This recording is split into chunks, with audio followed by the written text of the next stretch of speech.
한 여대생이 한 남성에게 원치 않는 친밀한 행동을 강요당했지만 이상하게도 그녀는 만족스럽지 않았습니다. 만족을 느끼지 못한 그녀는 오히려 그에게 여자친구가 되게 해달라고 제안했습니다.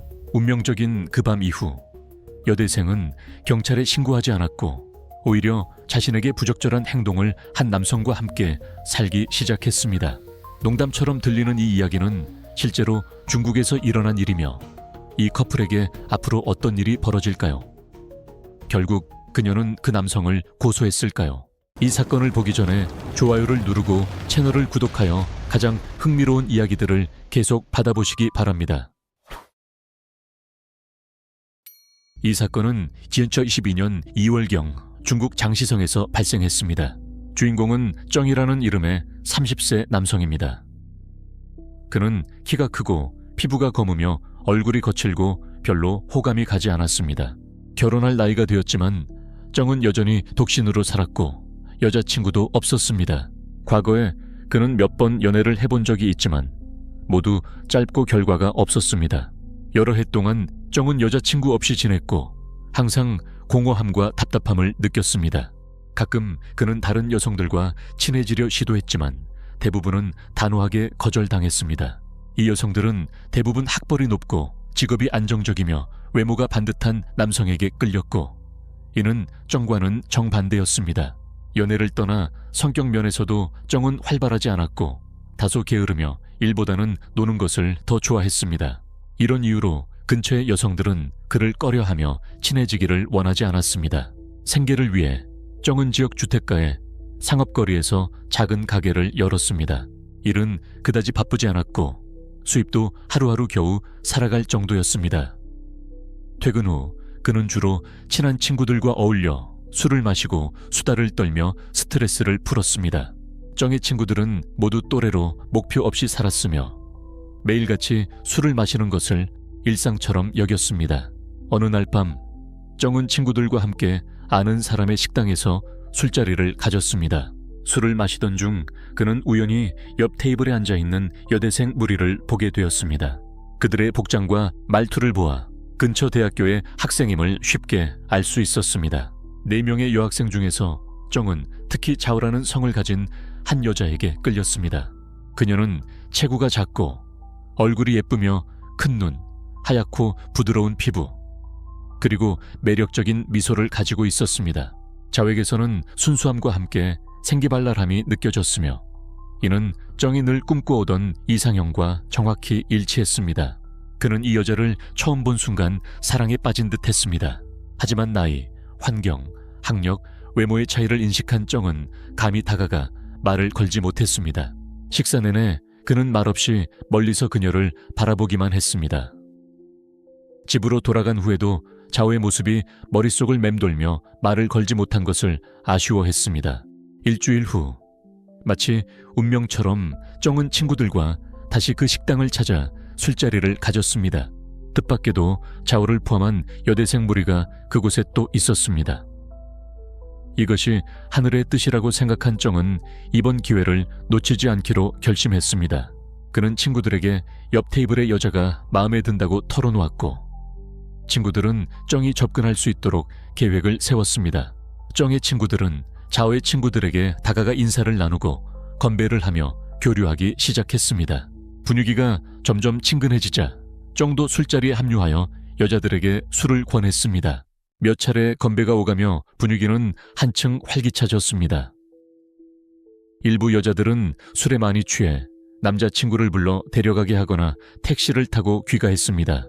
오직 자오만 남게 되었고 그녀는 술을 꽤 마신 듯 했지만 데리러 오는 사람이 없었습니다. 정은 자오에게 식당 4층으로 올라가 쉬자고 제안했습니다. 이곳이 지인의 식당이었기 때문에 정은 내부 구조를 매우 잘 알고 있었습니다. 그는 4층에 임시 휴식 공간으로 쓰이는 빈방이 있다는 것을 알고 있었고 자오를 교묘히 유도하여 함께 올라가게 했습니다. 방에 도착하자마자 정은 곧바로 부적절한 행동을 시도했습니다. 그는 자오에게 강제로 입을 맞추고 신체 접촉을 시도했습니다. 자오는 술에 취했지만 위험한 상황임을 인지하고 있었습니다. 그녀는 정을 밀쳐내며 강하게 저항했고 소리치겠다고 위협했습니다. 그 말을 들은 정은 진심으로 겁을 먹었습니다. 붙잡힐까봐 두려워진 그는 급히 아래층으로 내려가 친구들과 합류했습니다. 그 순간 그는 자오의 눈빛이 분노보다는 다소 실망에 가까웠다는 것을 눈치채지 못했습니다.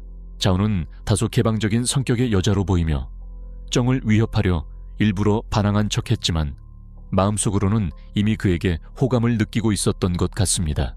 그녀는 모험적인 감정을 좋아하며 색다른 경험에 대한 호기심이 많고 어느 정도 반항적인 면도 있었습니다.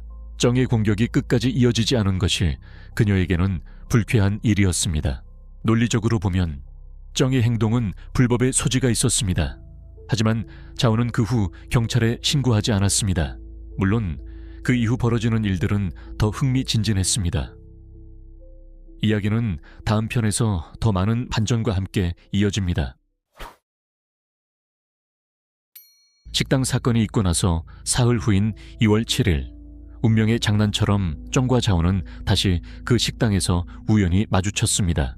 정이 긴장하고 당황스러워하는 것과 달리 자오는 놀라울 정도로 침착한 태도를 보였습니다.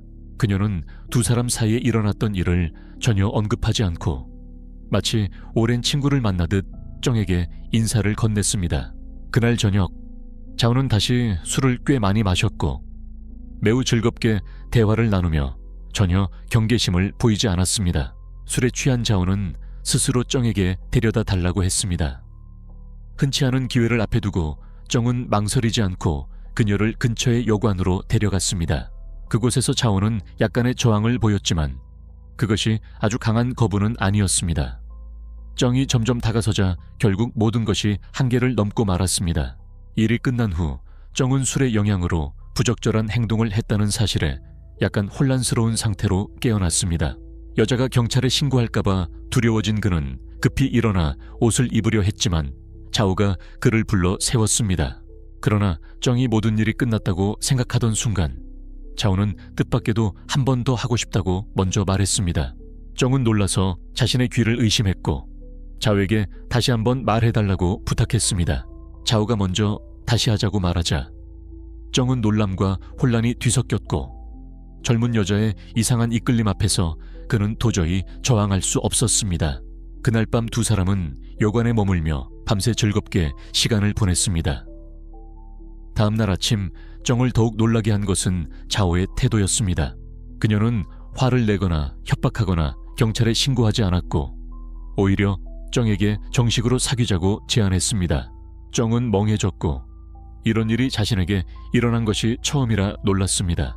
예전에는 피해자가 가해자를 사랑하게 되는 일이 영화에서만 나오는 이야기라고 생각했는데 실제로 자신에게 그런 일이 벌어진 것이었습니다. 꿈을 꾸는 줄 알고 정은 자기 손바닥을 꼬집었고 아픔을 느끼자 이것이 현실임을 실감했습니다. 원래 자오를 좋아하던 그는 하룻밤을 함께한 뒤 자오가 먼저 사귀자고 하자 망설이지 않고 바로 받아들였습니다. 그는 자신이 자오에게 강한 인상을 남겼다고 생각하기 시작했고 이는 외모뿐 아니라 침대에서의 능력 덕분에 그녀가 반한 것이라 여겼습니다. 인정받는 느낌에 정은 매우 행복했고 이제 여자친구가 생겼다는 사실에 들떠 있었습니다. 그 운명적인 밤 이후 정과 자오는 정식으로 커플이 되었고 대부분의 시간을 호텔이나 여관에서 보냈습니다. 다른 신혼 커플들처럼 연인이 된 후 정과 자오는 항상 함께 다녔습니다. 그들은 함께 산책하고 식사하고 쇼핑하고 손을 잡고 영화를 보는 등 평범한 연인처럼 행동했습니다. 겉으로 보기엔 그들은 열정적으로 사랑에 빠진 젊은 커플과 다를 바 없어 보였습니다. 자오는 자신의 새로운 관계에 대해 친구들에게 거리낌 없이 이야기했고 그녀는 남자친구에 대해 매우 자랑스러워했습니다. 정은 잘생기지도 않고 부유하지도 않았지만 대신 그는 여자를 잘 챙기고 그녀를 만족시키는 능력을 지녔다고 느껴졌습니다. 자오는 사적인 대화에서 정의 침대에서의 능력을 자랑스럽게 이야기했으며 이는 많은 사람들을 놀라게 하고 궁금하게 만들었습니다. 정 역시 자신이 다른 많은 남자들보다 훨씬 운이 좋다고 느꼈습니다. 여자친구가 없어서 늘 무시당하던 남자가 이제는 젊고 예쁘며 개성이 강한 여대생을 얻게 된 것이었습니다. 게다가 자오는 관계에서도 매우 적극적이었고 특히 단둘이 있을 때는 더더욱 그랬습니다. 그녀의 대담하고 자연스러운 태도는 정에게 늘 새로운 자극을 주었습니다. 정의 친구들은 매우 놀라고 질투했습니다. 그들은 정이 정말 운 좋은 놈이라고 농담했습니다. 다른 사람들은 비슷한 일이 생기면 경찰서에 끌려가는데 정은 법의 처벌을 피했을 뿐 아니라 오히려 젊은 여성을 사로잡았습니다. 그들에게 정과 자오의 이야기는 영화 속 이야기처럼 느껴졌으며 현실에서는 피해자가 단 한 번의 관계로 가해자를 사랑하게 되는 일은 드물었습니다. 공개 연애를 시작한 지 일주일 동안 두 사람은 거의 여관에서만 모습을 드러냈습니다. 그들은 집이나 공공장소보다는 사적인 공간에서 대부분의 시간을 함께 보냈습니다. 마치 그들 사이에는 끝없이 지속되는 열정적인 취기에 빠진 듯 일반적인 연애의 기준을 넘어선 집착에 가까운 열정이 존재했습니다. 바로 이 시기 정은 자오가 감정적, 육체적으로 매우 강한 욕구를 지닌 사람이라는 사실을 점차 깨닫게 되었습니다. 그녀는 사랑 속에서 새로운 경험을 만들어내는 것을 좋아했고 섹시한 잠옷을 입거나 연인들을 위한 조용한 카페에 가자고 하거나 짧은 여행을 제안하기도 했습니다. 자오는 감성적으로 살아갈 뿐 아니라 정에게 자신이 더 나은 사람처럼 느껴지게 만들었습니다. 연애에서 늘 실패하던 무명남이 이제는 젊고 현대적이며 에너지가 넘치는 여자의 중심이 되어 있었습니다. 하지만 그 화려하고 열정적인 관계 뒤에는 외부인으로서는 불안감을 느낄 수밖에 없는 무언가가 있었습니다. 겉으로는 평범해 보이는 이 관계는 사실 매우 논란이 많은 사건에서 시작되었습니다. 그리고 모든 일이 너무 쉽게 진행될 때 사람들은 이것이 과연 진짜 사랑일까 의문을 품게 됩니다. 정이 젊은 여대생과 진심 어린 사랑에 빠졌다고 믿고 사랑에 취해 있던 그 순간 예기치 못한 사건이 발생했습니다. 평소처럼 여관에서 두 사람이 만났을 때 그들 사이에 다툼이 생겼습니다. 그 이유는 단순히 정이 여자친구의 뜻대로 행동하지 않았기 때문이었습니다. 자오는 분노했고 불쾌한 기색을 드러내며 결국 중간에 자리를 박차고 나가버렸습니다. 며칠 후 이 이야기는 예상치 못하게 폭발적으로 퍼졌습니다. 자오는 절친한 친구에게 자신이 정에게 원치 않는 일을 강요당한 적이 있다고 털어놓았습니다. 너무 두려웠기 때문에 그녀는 더 큰 피해를 피하기 위해 어쩔 수 없이 그를 사랑하는 척 해야 했습니다. 그 친구는 즉시 경찰에 사건을 신고했고 이후 곧바로 수사가 시작되었습니다. 자오는 소환되었고 진술 과정에서 처음 식당에서 만났을 때 정에게 강제로 행동을 당했다고 인정했습니다. 그녀는 너무 무서워 끝까지 저항하지 못했고 며칠 동안 착한 여자친구 역할을 할 수밖에 없었다고 말했습니다. 정은 경찰에 체포되었고 혐의에 직면하자 그는 완강히 부인했습니다. 그는 두 사람의 관계는 자발적인 것이었으며 자신은 자오에게 어떤 강요도 한 적이 없다고 반복 주장했습니다. 하지만 자오의 구체적이고 일관된 진술 앞에서 정은 수세에 몰렸고 더 이상 부정할 수 없었습니다. 궁지에 몰린 정은 뜻밖에도 방역을 시도했습니다. 그는 처음에는 여대생에게 강제로 행동한 것을 인정했습니다. 하지만 그 이후 자오가 경찰에 신고하지 않았을 뿐만 아니라 오히려 계속 만남을 원했다고 주장했습니다. 이러한 진술은 수사관들에게 충격을 안겨주었습니다. 한편으로는 순하고 순진해 보이는 여대생이었기 때문입니다. 하지만 다른 한편으로는 그녀가 지금까지 보아온 것과는 다른 행동과 취향을 가지고 있는 인물이라는 점이 드러났습니다. 경찰이 자오에 대해 더 깊이 조사하자 주목할 만한 정보들이 드러났습니다. 자오는 22세로 비교적 부유한 가정에서 자라 경제적인 어려움은 없었습니다. 하지만 한 전 남자친구의 말에 따르면 자오는 독특하고 강한 성적 욕구를 가지고 있었다고 합니다. 그녀는 남자친구가 기대에 미치지 못하면 감정적으로 통제하지 못하고 화를 내거나 욕설을 하며 갑작스럽게 이별하곤 했다고 합니다. 특히 전 남자친구에 따르면 자오는 누군가가 자신을 이성적으로 감당할 수 없을 정도로 원하게 되는 감정을 경험하고 싶어 했다고 합니다. 그런 상황이 자신을 정말 매력적으로 느끼게 해주었다고 했으며 정처럼 강한 외모와 충동적인 행동을 보이는 사람에게 빠르게 끌렸지만 피해자인 척 행동했다고 합니다. 진실이 드러나면서 이 사건은 더욱 복잡해졌습니다. 경찰은 결국 두 사람의 진술과 증거, 그리고 문자 메시지와 영상 등을 전면 재검토해야 했습니다. 이런 민감한 사건들을 오랫동안 관찰하고 분석해온 마오 씨가 이 사건에 대해 의견을 밝혔습니다. 그에 따르면 정과 좌우 사이의 사건은 두 단계로 나누어 판단해야 한다고 했습니다. 첫 번째 단계는 좌우가 의식이 명확하지 않았을 때 정이 선을 넘는 행동을 한 시점입니다. 두 번째 단계는 그 일이 있은 후 두 사람이 연인 관계를 맺고 신체적인 접촉이 계속 이어졌던 시점입니다. 중국 형법 제236조 제1항에 따르면 폭력이나 협박 또는 기타 수단으로 여성을 강제로 신체적 관계를 하게 한 자는 3년 이상 10년 이하의 징역에 처해질 수 있습니다. 이번 사건에서 정은 좌우가 판단이 흐려지고 저항 능력이 부족한 상태였음을 이용해 관계를 시도한 혐의를 받고 있습니다. 이러한 행동은 법적으로나 도덕적으로 중대한 위반에 해당하는 요소를 충족하고 있습니다. 문제는 첫 사건 이후 좌우가 오히려 다시 한번 관계를 요청하고 정과 가까운 관계를 이어갔다는 점입니다. 그렇다면 이것이 첫 번째 행동을 위법이 아닌 것으로 만들 수 있을까요? 마오 씨의 대답은 아니오였습니다. 우선 어떤 행동이 위법한지 여부를 판단할 때는 그 행동이 발생한 당시 시점이 가장 중요하다고 밝혔습니다. 이 상황에서 좌우가 완전히 의식이 명확하지 않은 상태에서 정이 선을 넘은 것은 핵심적인 요소입니다. 좌우가 나중에 다시 하자고 말했을지라도 그것은 사건 이후의 일이므로 처음의 행동을 정당화할 수 없습니다. 둘째 피해자의 자율적 의지가 침해되었는지 여부는 전체적인 경과와 구체적인 증거를 바탕으로 판단해야 합니다. 좌우는 사건 당시 거부 의사를 보였고 중단하려는 태도도 있었으며 비록 연기처럼 보였을지라도 이는 중요한 요소입니다. 이러한 점은 자발적인 동의가 확보되지 않았다는 사실을 보여주는 핵심적인 요소입니다. 사건 이후 피해자가 화해하거나 협조적인 태도를 보였다고 해서 이전의 상황을 완전히 수용했다고 볼 수는 없습니다.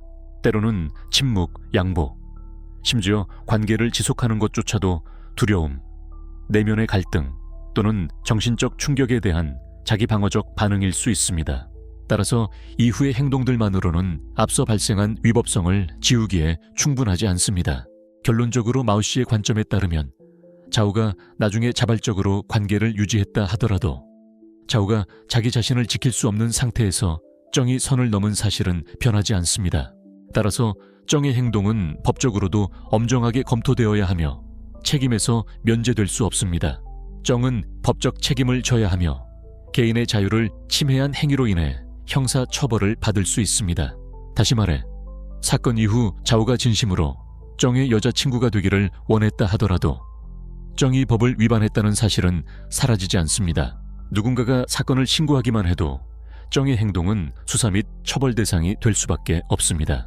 사건 이후 정의 가족은 좌우 측에 4만 위안의 위자료를 지급하며 사과와 손해배상을 시도했습니다. 이에 좌우와 가족은 용서의 뜻을 보이며 고소를 철회했습니다. 정의 행동은 받아들이기 어려운 것으로 평가되지만 그는 자수하였고 성실히 진술하며 반성의 태도를 보였습니다. 또한 피해자와 가족으로부터 용서를 받았다는 점도 고려되었습니다. 이러한 정상 참작 사유를 반영하여 법원은 정에게 징역 2년 3개월을 선고했습니다. 여러분은 이 이야기에서 어떤 생각을 하셨나요?